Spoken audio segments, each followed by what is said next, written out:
For OG fans, you already know. I get the Birdman hands together. Welcome to the Play No Games podcast. And I'm your host, Robert. And if you've been listening, it's not Cartier anymore. It's just Robert. And I'm back to you with a lot of gratitude, a lot of just happiness. I'm not going to lie. I've missed not potting in this format in a while. But if you like what we're doing, like, comment, subscribe. How do y'all like the new setup? You know, I can swivel now. But I can jibber jabber with y'all about that later. But to my right, we have a West Coast phenom, internationally known man, part of the next greatest artists of our time. I'm gonna say it right now. I've seen some of the work. I'm working on building enough capital to buy something. Absolutely. We got Xavier to my right. Welcome to the Play No Games podcast. Man, thank you for having me, bro. It's an honor. You know, it's my first time on a podcast, so we're definitely gonna like flex the public speaking muscle a little bit, get into this meaningful conversation about just art and life and relationships and dealing with people, social dynamics and everything. Of course. Yeah. So I've had the luxury to, talk with you, get to know with you. And you have an interesting introduction to art, because usually we ask people questions of like how they got there. I literally heard this 2 days ago of how you got introduced into art. Can you please tell them that Absolutely. story? Tell them that story. So like, do you want the like how I started professionally doing art? Not professionally. The one you told me at the studio. Yeah, man. Just like, I mean, I grew up around art, drawing and everything, doing little sketches, doodles, whatever on your homework and stuff. And then I started painting when I was 18, and I sold my first painting that I ever made. So I just like eventually just was like, oh, I gotta just do this. Cause I had been working jobs and like, doing the student athlete thing, and like, it wasn't very like, it was fulfilling physically, tangibly, but it wasn't very existentially and mentally stimulating or fulfilling, Yeah. So I was just like, I gotta just paint. Like, if I'm already selling the art off the dribble, like, I might as well just do this. So that pretty much just gave me the confidence I need to know, like, just keep developing, you'll do it. You keep developing, you'll get better. So my art career started kind of different than most people's art career, I would say. Yeah. You started off with a dub. You won. Yeah. So I could be wrong. Was that the painting, or was there another painting that made you feel like, I'm here. I belong in this space? Was it that one, the first one you sold, or something else? Probably, honestly. Like, and that's I'm not trying to be facetious at all, like, or cocky or anything. Like, in the most humble way, like, it was a fire painting. Like, God, it was a fire painting. Like, I kind of wish I still had it, but I was like, damn, I need the money. So, that's the artist lifestyle, There's a lot of paintings out there that I wish I had still. But I had to sell them to get the money, Yeah, no. Okay. So I think I'll ask this question. So you kind of talked about that beginning, and just like, if I'm being honest, when people first start stuff, it's just like they fall and fail so many times. It's just so interesting that your first time was just like, God did. Yeah. It's like, how did that sit with you? 'Cause I'm pretty sure you got a lot of praise. No, I mean, I got a lot of praise. I didn't sell it for nothing crazy, like how I still could sell them for more, but like, it was a lot of praise. It was a lot of just like surprise, honestly, for my family. Like, they didn't really expect that. Like, they didn't, because I was so heavy on the like, I'm going D1 in a sport. Like, I don't care about anything else. I'm going to get straight A's and just be a student athlete, right? So wasn't really a lot of my family are artists, creatives, academics on a high level, like both sides. I would say more creative on my dad's side and more academic, but there's a couple overlaps, you know? So why were they surprised when he was? Because like they never really like only a couple people in my family financially benefited off their creative ability, you know? So like it was like, damn, X is just out the gate, you know? Like, so that gave me like confidence to just get my first studio, invest time and money into my craft and just paint every day. So I've been pretty much painting every day since then. Okay. Yeah. No, I respect that. I'm gonna be honest with you. I'm a person where when I start things, it take me a minute. Well, to your point about that, right? Yeah. About like failing, you know, it's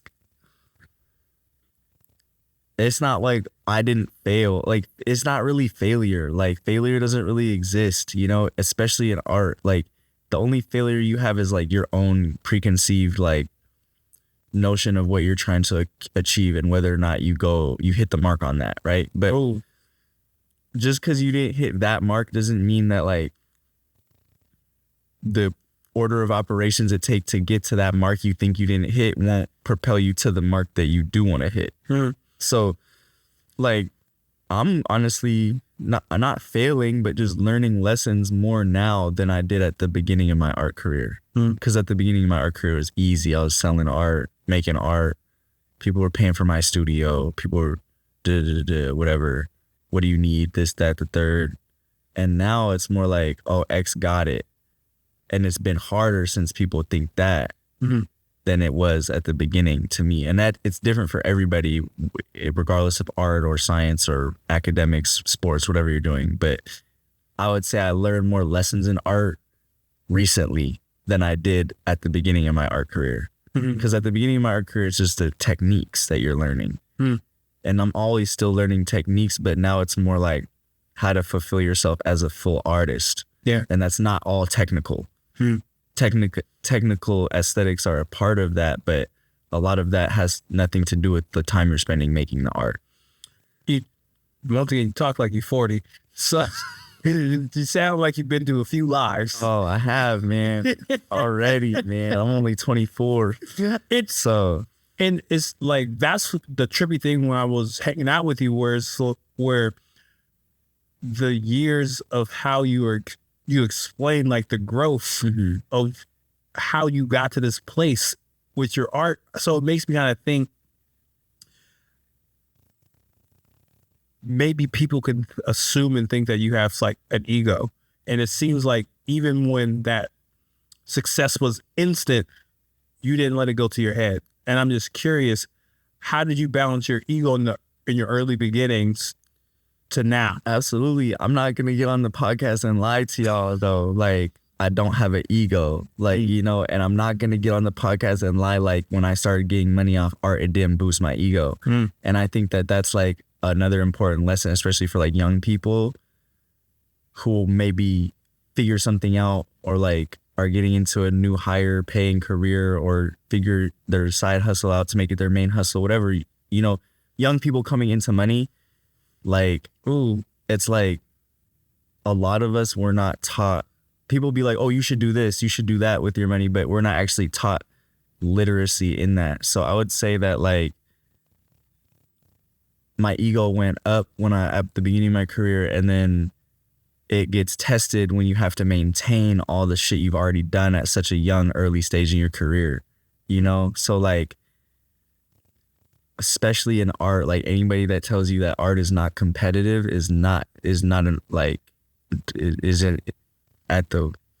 they're not telling the truth.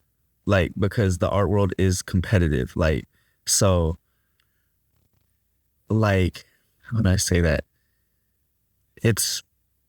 I would say that art tests your ego, even when it inflates it or deflates it. It's testing how mentally strong you are or capable you are of like controlling your ego, you know, because it's like, it's hella easy to have a big ego and pride when you're making a lot of money off your art, spending money on your friends and family, everybody's eating. But then what happens to your ego when you're on a down month or you haven't sold a painting in a while and you're still making great shit? You feel me? But nobody's there. Like when they're around, when X got it, X got the money, you know? So it's like, I would just say your ego gets tested in different stages of art. Who's telling you? I'm hearing you. I'm hearing you. Who's telling you have to maintain this like lifestyle and this X got it? I would just say that that's like my like pressure I put on myself to be great, you know, because I compare myself a lot. Like, even though, and this is true for a lot of successful people I know and I don't know, like there's a lot of self-confidence, but there's also like that, like, ooh, what if I fall off?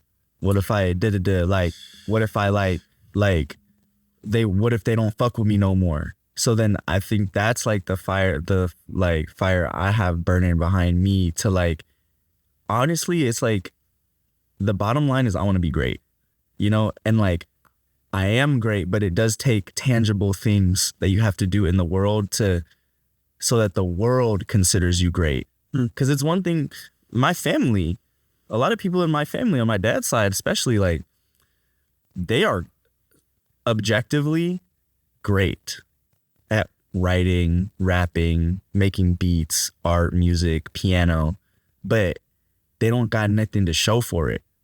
And I love my family. This is not to get on the podcast and talk shit about my family, but like, we have a lot of creative talent with not as much to show for it as like what we should.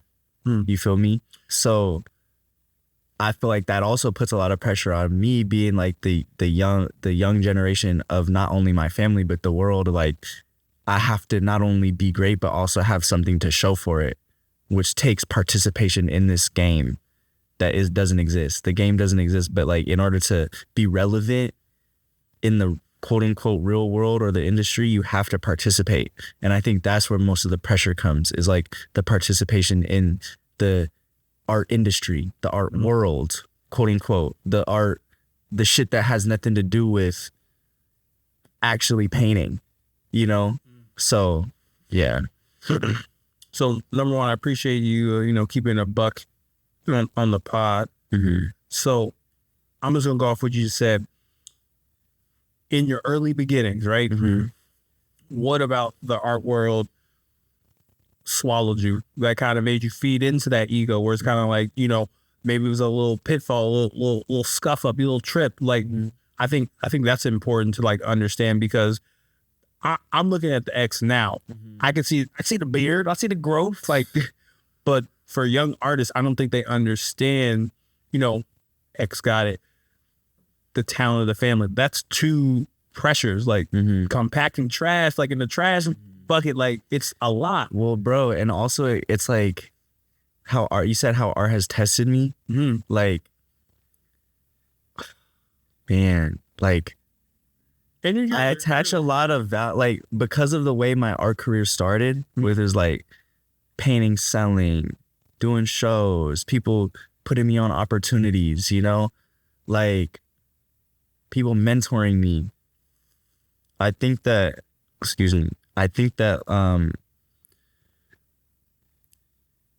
that caused me to attach a lot of my value to like my productivity and my performance, And so like, when that doesn't happen, because that doesn't all, like, yes, when you're successful, you cross over, you're gonna have success happening consistently, but even in that, there's gonna be times where you don't feel like it, or you're in a negative emotional state, or you don't feel like getting up and going to the studio that day. And like art has taught me, like, art kind of like created this inflated ego, I would say, honestly, because it's like, and part of that has to do with my experience as an athlete, because that's what gave me the whole, like, I'm doing this art shit, I'm in the gym every day, and I know my shit is harder than everybody.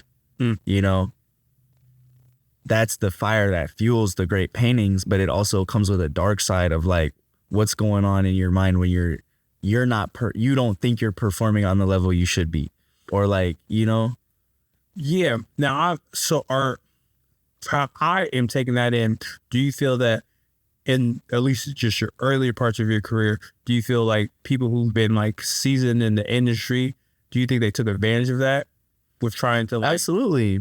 with trying to like not really nurture you as an artist rather than what you can do for them? Absolutely. Absolutely. It's been mostly gallery owners, I would say, like, that have, you know, I've done shows in Seattle and New York and Portland. And it's like they try and, you know,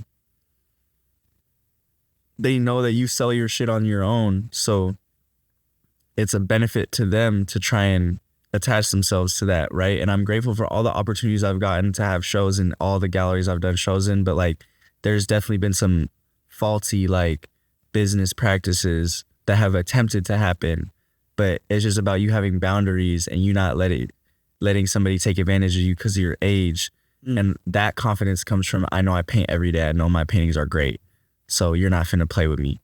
Like, you know, and it's hard to always maintain that too. I'm not going to sit up here and act all hard body. Like it's hard because you want to be like open and soft to the world as an artist so you can intake and like express, you know, but that's what you want to do when you're creating. And sometimes you have to like add another mindset of like the business mogul or the CEO when you're out doing the social work as an artist, you know, if that makes any sense. That makes sense. Yeah.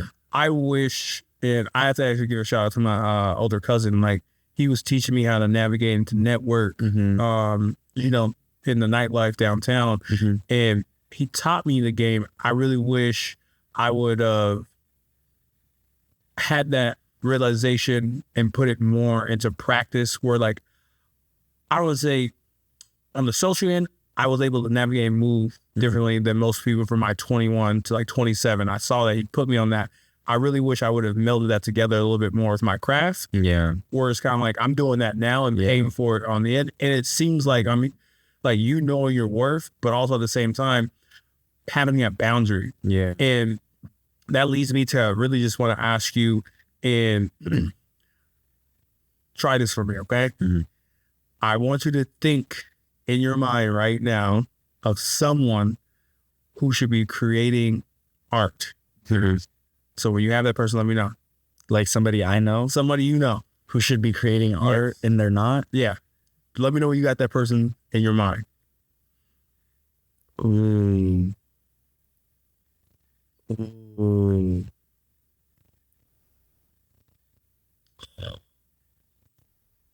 I got a lot of people, to be honest, like Dakari, he knows he's supposed to be making art. My cousin Camilo is supposed to be doing art. My cousin Akira is supposed to be doing art. Like a lot of people I know are supposed to be doing art and they're not. Like, and not just doing art. Like when I say doing art, it's like pursuing art, fostering art, putting time and effort and energy and money into art. Like not just like, I painted this shit today and I don't paint for another 7 weeks. Like, fuck that. You know? So I asked you that is because what we were told. Oh, Josiah, bro, is supposed to be doing art. Oh, God. Josiah Cooper, bro, you're going to watch this, bro. Like, you're supposed to be doing art. Like, a lot of people I could put on blast right now they're supposed to be doing art. So it is okay because like, the second part of where I want to take you in the first part of the interview is we kind of talk about your humble beginnings, some things that you could have changed, wanted to change. But what you're about to say is that knowledge piece is of, because you said some people that should be creating that isn't. And what do you think is holding them back? I think this is a good time to give my, like, what you said, I got to bestow something to the next guest, right? Yeah. You want to say that right now? Yes, bro. So, like, this isn't just for the next guest who gets on the podcast. It's for everybody I just mentioned and all the people I forgot, right? Oh, also, Maylot, you're supposed to be doing art, for real. Actually, you need to clip that one. Maylot is supposed to be doing art, you know? Like, instead of whatever, you know? So, like, it's just about being thorough, you know? I would say to the next guest, and like what I'll leave them with, not that we're ending it right now, but just, I know you said like that's going to be my message for the next, guest. Be thorough in what you do. Whether you're a chef, whether you're a engineer or an artist or an athlete, like just be thorough in what you do and you'll be great. Because a lot of people wonder why they're not where they want to be, and it's because they're not thorough enough. Like with painting, for example, like I could make something look fire, but if I know that I could do another step or 3 other steps or 10 or 11, 12 other steps, 17, 23 other steps in the painting to make it look much more intricate or even more fire, then I'm doing myself a disservice because I'm not being thorough enough, So I feel like if you know you've been as thorough as you can be, then the universe will reward that, Like you've stacked enough days, you're thorough enough, even if it feels like nothing's happening right now, it'll happen. Just be patient or you weren't thorough enough. You need to be more thorough. It's either or. Either you were thorough enough and it'll happen, or you weren't thorough enough and you need to be more thorough until it happens. Okay. So just be thorough, Okay. Yeah. No, I appreciate that. Yeah. I'm still going to ask a question at the end. Absolutely. It's just be the same answer. Same answer. Now, a couple more questions, then we're going to our first commercial break. Is when you walk up to a blank canvas, what comes to your mind first, the idea or the image? Well, I'll say this about art that I've discovered, bro. I'm only like, the blank canvas starts only happen ever so often because like I'm working on so many at the same time from so many accumulated canvases in progress that like a lot of the times I'm just adding on to what's already there, But so that's my normal creative process, right, in the studio. But then I'll say like the actual answer for what you asked is like the idea comes first. Maybe not for what the painting is going to be called, necessarily, but just the colors maybe I want to use or where I want to put this face, or I'm going to collage the whole layer, like do a whole layer of paper collage and then cover up a bunch of spots and then do a contrasting white line with a marker. It's really just like the technical processes and order of operations is what's on my mind as I begin or create, It's like they're just different based on what the canvas looks like at that time. So if it's blank, then I'll just be like thinking about the first layer, what I want to do in every spot, or, I would say then it develops as the painting kind of is created, because the painting wants to get made just as bad as you want to make it, So it kind of like changes, like it develops on its own a little bit as you like get there, as you like reach that zenith point. So it's actually, I'm not bullshitting you. I totally get what you're saying from an art wise to a more like therapist wise. Sometimes you'll be in a session and like a client will say something super heavy and then your schooling comes up. Yeah. And then you're like, whew, they didn't talk about this in school. Yeah. And then, your life experience comes up and you're like, that never happened to me. And it's like, what do I say to this person? And it's like the same thing when you look at, when you look at a person's that blank canvas and they tell you something heavy, it's kind of like,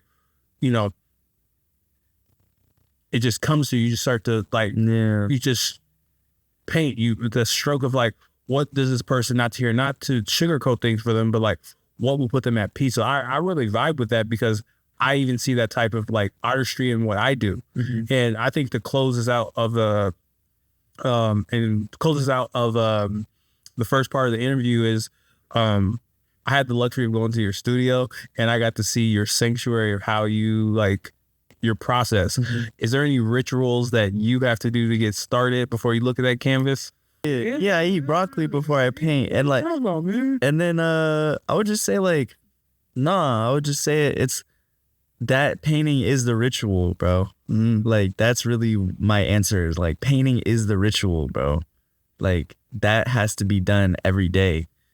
Cause that's the ritual, bro. That's what's gonna fucking do it for you. It's like, you gotta start doing the shit. That's the ritual. You know, you can't like prepare for all the time. You sometimes just gotta do that shit. And then if you don't like it, you can cover it up and do another one on the same canvas. If you don't like it, or you can cover up half of it, or, you know, like, it's all one painting. It's just getting chopped up into different squares, you know? Mm. And it's showing different parts of what you're thinking about in that time-stamped moment. So, you know, it's like, you can fucking combine 2 canvases from 2 different years, staple them together, tack it to another canvas, glue it, collage over the edges, and, you know, like, it's fluid, you know? Yeah. There's rules, but there's no rules. Mm-hmm. So if you know what that means, then you might be able to get somewhere in art. Like, there's rules, but there's no rules. All right. You know? So. Okay. Hey. Well, we'll be right back. So hopefully you don't escape from this commercial. Yeah. That was horrible. We'll be right back. I apologize. That was stupid. Hi, I'm Arthur Dixon. You ever want to impress someone? Maybe one of your vegan friends? Well, here's a simple cookbook. Vegan Cooking with Friends. 10 simple recipes that allow you to enhance the kitchen a little bit and impress your vegan friends. It's online, links in the bio. Make sure you go grab a copy.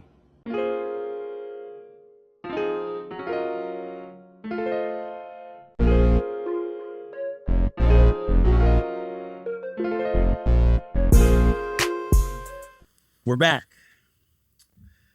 Xavier, thanks for being on the show. Now, I'm gonna ask you this question. Don't get creeped out, okay? All right. I got to look up my notes for this one. All right, bro. What were you doing August 7th, 2021? Do you know what you were doing that day? Let me go on my phone really quick, bro, because let me see. What? Do you know what you were doing all that day? About me that I don't? I just know. Do I even... Wait. Now I want to know what I was doing.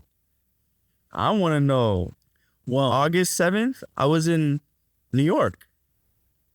I think I was in New York. And were you dunking on some niggas?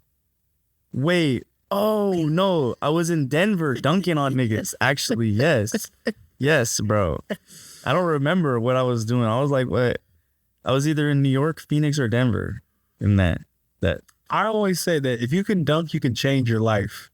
Yeah. Sports is a heavily infused aspect of your life, my man. Absolutely, bro. I literally watched you windmill the shit out of that. I was like, God damn. Yeah, bro. So tell us, how does sports...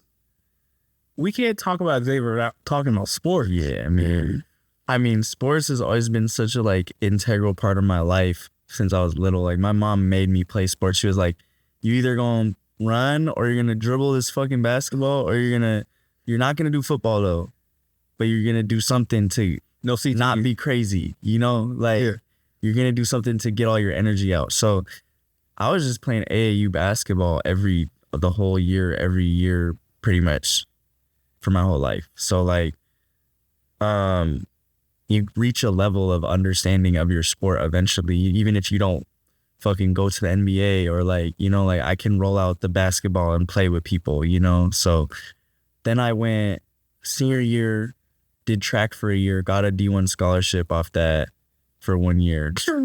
And then I just did track randomly because I could dunk. And so it was just like actually not easier than dunking, but it's like similar movement patterns, you know, to like long jump and high jump and dunking and triple jump. So it was pretty natural for me. And I would just say the important part of all that, right, is that it taught me a lot about like autonomy, movement, how to interface with your body, the inner world, and that being a reflection of the outer world. Taught me discipline. It taught me how to get better at things, taught me how to develop myself, taught me how like just like life rules and how like life works, really, because you can apply everything in basketball to life, you know? So, and you don't even be realizing that until after you're done being coached. Like when you're in life, you're just out here in life as a 20-something-year-old. You're like, damn, I see what coach was talking about. You know? Like, that's why you got to hustle. That's why you got to like put maximum effort in. That's why you got to take a charge. You know? Like, that's why you got to set a screen. You might not be the one getting the ball all the time, but you got to still set a screen so that the other, you know? And it's like, these are all metaphors for life. So I just try and put all that in my painting because painting is my life and sports provides context for that. Yeah. So I had the luxury, and this is, I had some basketball questions and I nixed it because I feel like this is, besides your career in itself, you got to be one of basketball greats. Oh, absolutely.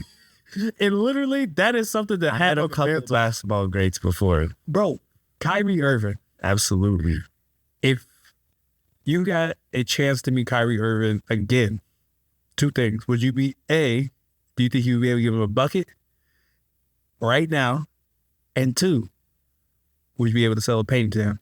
Absolutely both. Like, he'll definitely score a bucket on me. So if I get the ball first, I can score. But if he gets the ball, let's make it take it. Kyrie got that, right? Because he's an artist, you know? He is. And I'll say this about the painting. He's gonna buy a painting. It's not even if. It's like Kyrie be posting about basquiat and being indigenous and the tribes and the hieroglyphs and the it's like, that's all my art is talking about.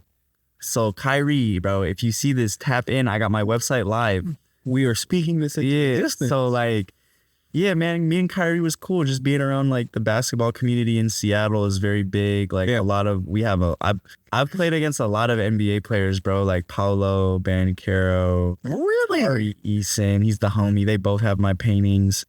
Like Marjon Beauchamp, Kevin Porter Jr., like Michael Porter Jr., like they all went through Seattle Metro League when I was in high school. So like the memes about like, imagine having to guard this after a math test or really real. Like that was you. That was really me, bro. Like, and that's why like the average basketball player in America is not going through the trauma of Metro League in Seattle basketball because it's like Seattle Metro League basketball is literally like the equivalent of like high school football in Texas. Damn. Oh, it is. Okay. Yeah. So like that's kind of like what it is. Yeah. Now, one of my best friends, hails from the city. You know, my guy. Absolutely. And he speaks about the basketball community so much in Seattle, especially because of Nate, because of Isaiah.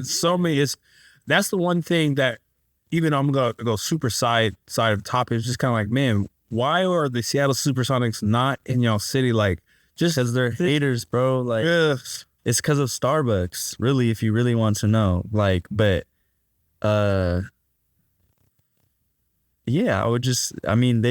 they're never gonna take away the greatness of like actually being a Seattle Hooper. Like, we don't have a basketball team, but we still fucking put everybody in the NBA.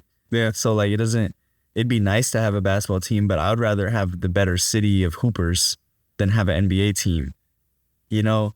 Like, and when I moved to Portland, a lot of niggas talk shit about Portland versus Seattle.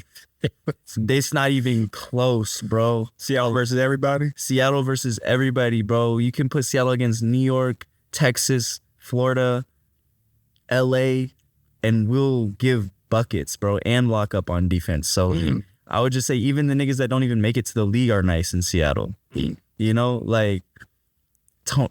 Bro. Peyton Seaver. We got NBA championship rings in my high school. Jason Terry.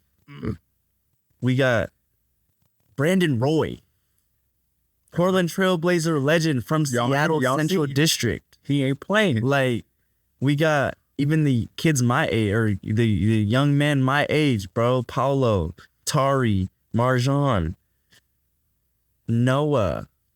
They're all gonna, bro. I'm trying to tell you, like, you can't really mess with Seattle hoops, bro. Like, all right, I ain't gonna mess with it. No, because niggas tried to like play with Seattle when I moved to Portland. They're like, oh, we got Kevin Love. I'm like, Kevin Love is nice, but we got all these people and all these people that didn't even make it to the NBA. You got Klay Thompson too.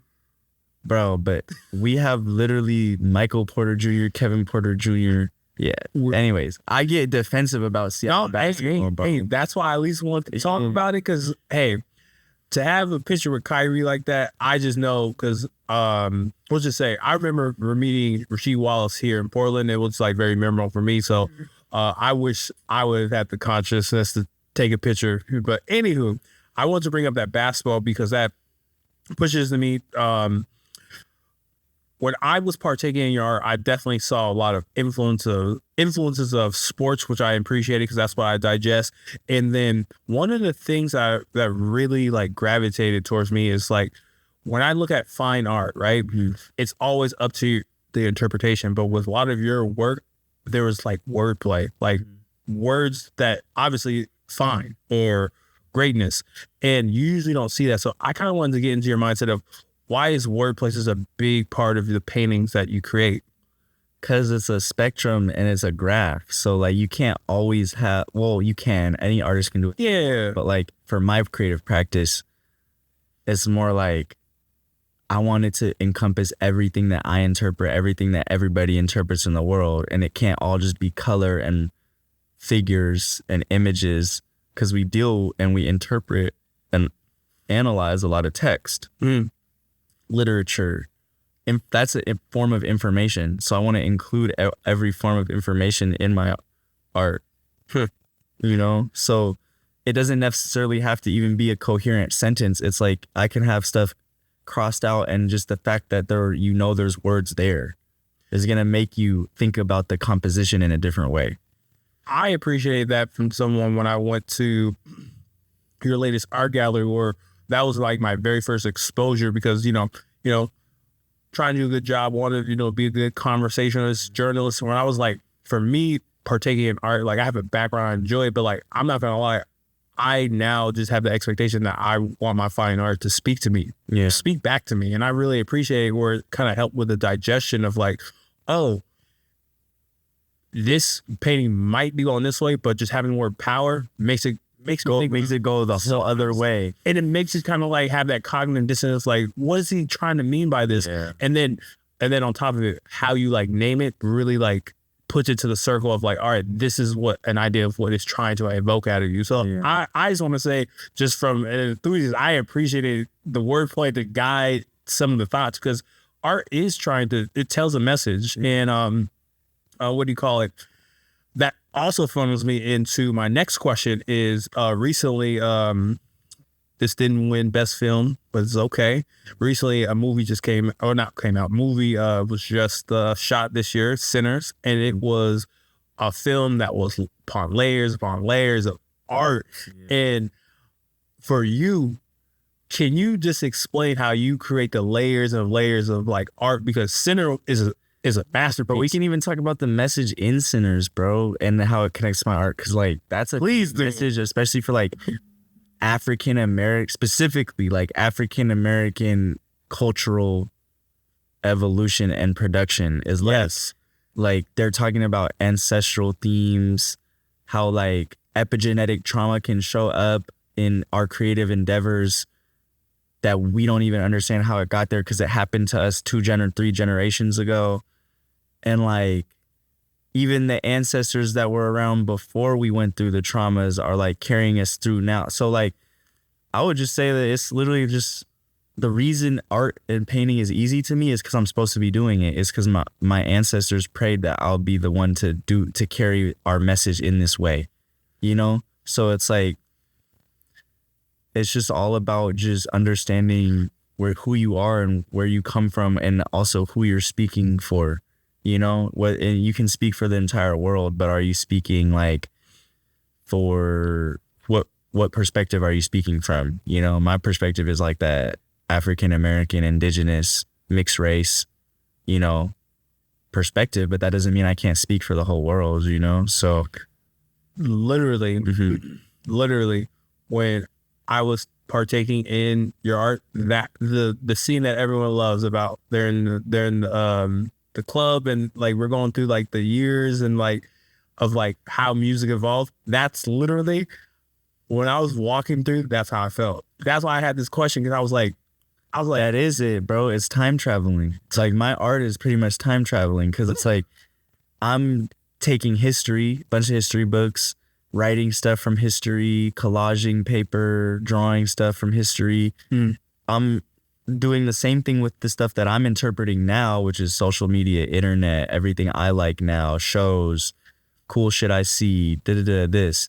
And those combination of the present and the past are creating what will happen, you know? So it's like, I want my art to just literally be a reflection of consciousness, reflection of our brain, how we interpret information. I want my painting to be able to even interpret information on it, like almost on its own, because it's making you think so much about different things that like your brain is electrically firing, which is causing your consciousness to rise, which is like literally allowing you to time travel, you know? So like, it's really some like science fiction shit, bro. If you really get into like high level art and like alchemy and like turning lead to gold, why do you cover up the word? Why do you cover up the thing when it already looks good? Because you're trying to alchemize it into something else. Like juxtaposition. It's a very deep, bro.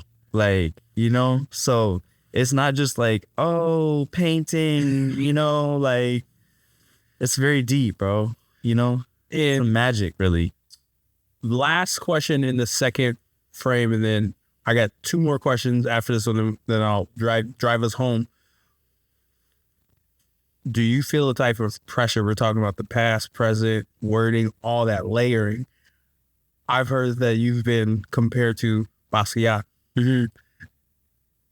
Now, I had to refresh my ass real quick. Yeah. And I was like, damn, I can fucking see that. Do you feel pressure when people have that comparison? Nah, because like I'm alive right now. We're making work that is similar, is in the same genre, I'll say. But it's like, I think that we need like more understanding of art, you know, which is more access to art, because Basquiat is really people's only reference point for that type of art that I make, he makes, you know, and a lot of people do try and be derivative of that. But what's different between me and derivative people of that is like, I have a lived experience that matches what he was doing and like what I'm doing. We both biracial black men grew up in inner city, played sports, went through like traumatic events as like in our formative years, like that. I didn't know who Basquiat was when I first started painting. My grandma is the one who got me his book, like on God, like, you know? So like, thanks, Granny. Yeah, thanks, Granny. Like, so then I was looking and then I was like, oh, like he did this before? I can do it this way, you know? And then it's like, but in the art world, and especially with black artists, are the only people that get scrutinized on that double standard level of like, oh, well, Basquiat already did this, so, well, you're not this, and da-da-da. Like, well, you don't say that about Future and Young Thug. Like, when Future and Thug, like, they, Uzi, you know, like, they all pioneered auto-tune, like, melodic auto-tune sounds, you know? That doesn't mean, does that make every, like, YN who makes auto-tune music like that now less relevant or less of an artist? Yeah. Because they're influenced, or they're like, oh, well, if this person's making this sound, I'm inclined to make it this way. Like, bro, Basquiat, R.I.P., he's not here right now. So like, that genre of art's not just supposed to just like, okay, well, it's done away. Because like people continue to, and we're making this art before we're even painting on canvas for money with the gallery. It's tribal art. It's information synthesis, you know? It's everything, you know? It's just from the African American perspective, or black diasporic perspective, or indigenous perspective, which is why it looks the way it does. It doesn't, you know, and it's historically charged with context, you know? So it's like, of course it's going to look crude because the black experience around the world is crude. It doesn't mean it's not beautiful. It's just like, crude, bro. It's not picture perfect, bro. The world is not picture perfect. So that's why I feel like real art has some like flaw or some like rawness to it, because it's art is life, right? So like, where in life do you know some shit look perfect and is just perfect all the time? You know? So if I want my art to be a reflection of my life, my shit is not perfect, bro. But that's what makes the art perfect, is not trying to make it like, you know? So That's a damn it's art. juxtaposition. It's like, you know, polarized. So I just feel like with the Basquiat comparisons, man, like my dad's more like Basquiat than I am, you know, because he's the one who was a crazy ass nigga doing like, and I'm this not to get up here and disrespect my dad, but like people don't know that about me, you know, like my dad had more of a Basquiat experience, and I hope he doesn't have a full Basquiat experience, but like it's like people don't know about my life, like the things I've gone through to even be able to understand art in the way I do. Has nothing to do with how many times I've picked up a paintbrush. It's just things that have happened in my life that I've experienced and seen that even allow me to like look at these problems abstractly, to like solve the colors and text in a way that creates the painting, you know, being able to even look at it with an open mind like that. So, Damn. yeah. I would just say people need to research art more, because they don't know about, they're so quick to say Basquiat, but they don't understand like Robert Rauschenberg, Roy Lichtenstein, like even like everybody knows Picasso. Do they know Rembrandt? For Rembrandt before. Do they know Monet though? You heard those people, Andrew?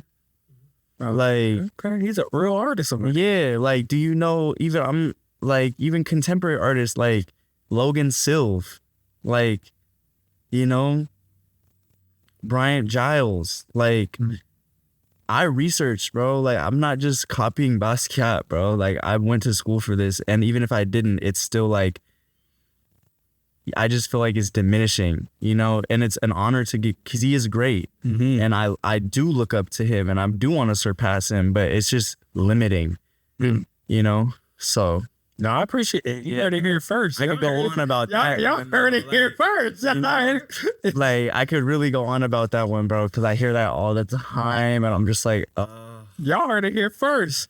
Well, I'm gonna turn the corner for us. I got a couple more, and we're gonna get out of here. Now, this one is interesting because this is more getting into your art hustle, right? And this is, you know, I'll leave it up to you. Obviously, you know, we're not airing people out, but I'm gonna leave it up to you. Your art hustle was able to get you off of this continent to another one. Like you were internationally known. Absolutely. What was it like to have your art take you to China? Man, recently just got back from China. Shout out to my brother Donnie for taking me over there. Donnie! Yeah, like he is one of my earliest collectors, a good friend of mine. He's Chinese. He brought me because he had the opportunity to curate for this like interior design company in China. So I was included in the event, and we're going to be working on some projects together is all I'm going to say. It was luxurious. They treated me like a king. Food was amazing. I drank out of a 24 karat shot glass, gold. We had hella crab, seafood,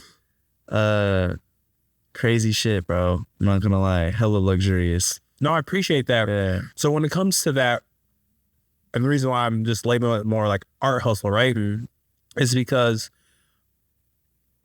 I think people have an idea of what it takes to be an artist, but they don't understand the art hustle lifestyle of like to sell a painting, to get into that position. And I'm just curious, like how did you put yourself in that position to even have that type of opportunity and more to come? Oh, just like I would be hustling if it was not painting, bro. I'll be making money somehow, bro. Like, you know, and granted, I chose to do art, so it comes with ups and downs, you know. So, but it's just about how willing you are to promote yourself, put yourself out there, market, promote.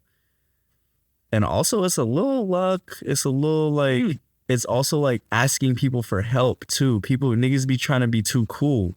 Like, you cannot, bro, if you're trying to be great and anything, you cannot be too cool, bro, to ask people to help you, or to, hey, do you know anybody who could help me with this? Do you know anybody who might be wanting to buy this painting? I know you already bought a painting. Do you know anybody else who has similar taste? Like, literally, like, hounding motherfuckers, bro.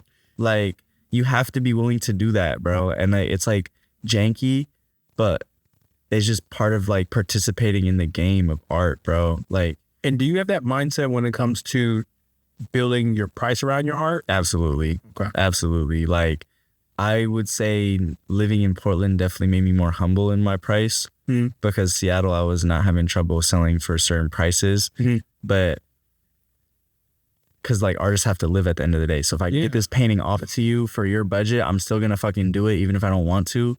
But that doesn't mean I'm not proactively trying to position myself in rooms to meet people where I can sell for what I do believe it's worth in, or do know that my painting is worth. You know, so on the way to selling for $50K, you can still get some off for whatever, you know, just to have some money to eat and pay expenses and fucking buy art materials, you know. But that doesn't mean that, you know, like, a lot of artists don't want to do that either, you know? So like, it's okay, bro, if you don't want to do that, but don't be wondering why you're not in a certain position, because it requires participation in the bullshit ass art game. It's all bullshit. It literally is. The art world is bullshit, because these people that create the rules are just like the music industry. They don't know a lick about creating the product. They don't know a lick about actually sitting in front of a canvas and making the shit. They just control the market, and they inflate prices of artists that they have in their collection so that they can 10x or 100x their money. Damn. You know, and they buy bulk cheap from an artist studio, take it to auction house, and then, you know, inflate the value, borrow against the loan of that, because of what the art is appraised at. So there's a lot of shit that happens in the art world that has nothing to do with how good this artist is paintings are compared to this artist. It's just these people that are just pulling strings and just like basically have their own financial assets in mind. They don't actually have the progression of the actual medium in at their, you know, in their hearts. No, man, you've lived some lives, man. You're not 25. You can't rent a car. Yeah, I know, bro. But I think the most important thing I kind of want to ask you to wind this down for the evening is, how do you protect what you're building? Because in this day and age, you know, people can get and have the accolades that you have, and it can go to a dangerous place. I'll just leave that up to the viewers. And as you kind of go forward now with what you're building in life, how do you want to protect your energy, protect and cherish relationships? Because I'm going to be honest with you, I've been telling you before, like, your work, it's going to take you a lot of places. Like, how do you want to continually protect yourself as you go forward? Just being fickle about your time, bro, and your energy that you're investing in, you know, like, even with whether it be like romantic relationship, right? Like, you still have to have boundaries, bro. Yeah. Like, because, and they can call that selfish, they can call that greedy, whatever the fuck, bro. I do not give a fuck, because it requires a little bit of that shit to be successful, you know? And it's not, like, I'm not trying to be overly greedy or selfish. It's just I'm prioritizing time for the things that are going to develop the things I'm trying to build. That's it, you know? So, and then it's like not my job to be your version of me, you know? Like, that's what Nip said. Nip said that, bro. That's one of the greatest Nipsey Hussle quotes ever. He said, don't put your expectations of me on me, because I'm me. You know, like, don't make this version of me, of who X is supposed to be in your mind, and put all those expectations on me, because I got my own vision for who the fuck I am, bro. And that doesn't mean I don't love you. I can still love you, you know, and still have my own fucking just my own pillars of what I think is important and successful, you know? Mm-hmm. So, well, I gotta be the unk, and I gotta do some unk stuff. And man, I really hope when you get 30, that you'll definitely want your money to double. But I hope the insides, the inner you, that doubles, because man, you really got a pure like soul, my guy. Like, I know you've done your things, but it's like you need to be with someone that's equally yoked with you, not money wise, internal wise, because what you're building is literally something that is for the community. And your circle, same thing, where it's kind of like we all have to do this as a community. And I think it's easy for people to get jaded when they don't know other like-minded people. right. And I'm just trying to tell you, man, like you got that, you got the juice, bro. Thank you. And my thing is, it's worth what you're going through right now, because you're going to be exactly how you imagine. It may not be how you calculated it, Yeah. but it's going to be there because it's something about the talents and gifts that each human is given. And then when you finally realize what it truly is, it's going to bring the people in your life that, through the good, the bad, the ugly, they're going to see you as worthy at when you're ugly, when you're horrible, when you're good, because they see the North Star that's inside of you. Yeah. So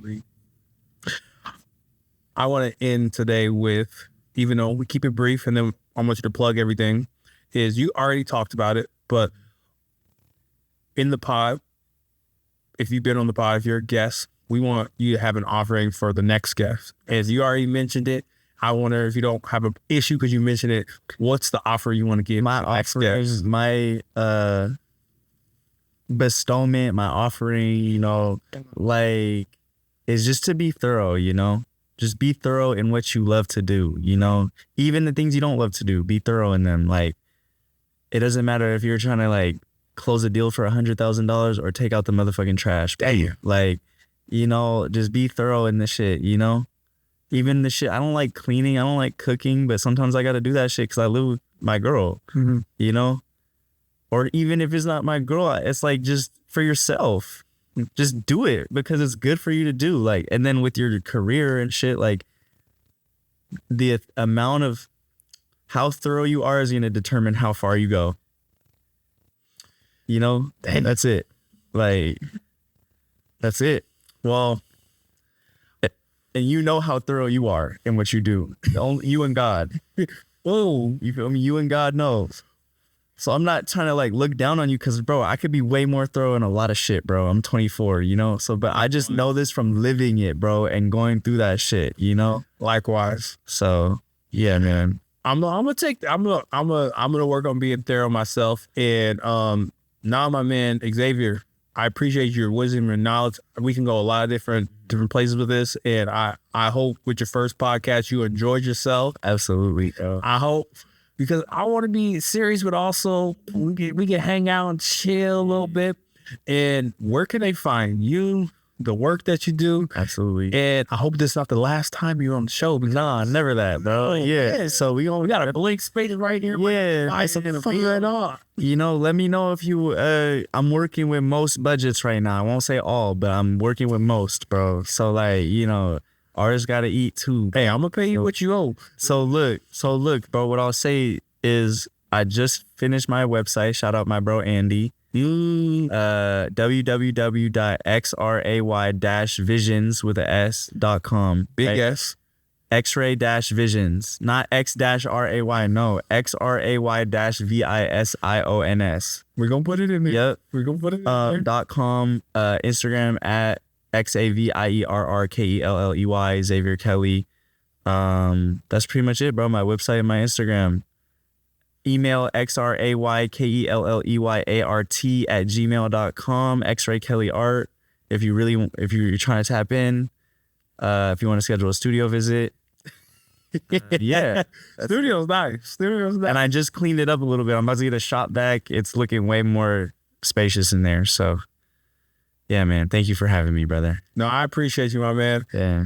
And many blessings. This is gonna be a good year. Likewise, bro. Thank you. My dog. If you like what we're doing, like, comment, subscribe. This is the Play No Games podcast, and we appreciate you, and we're out. Peace. Peace.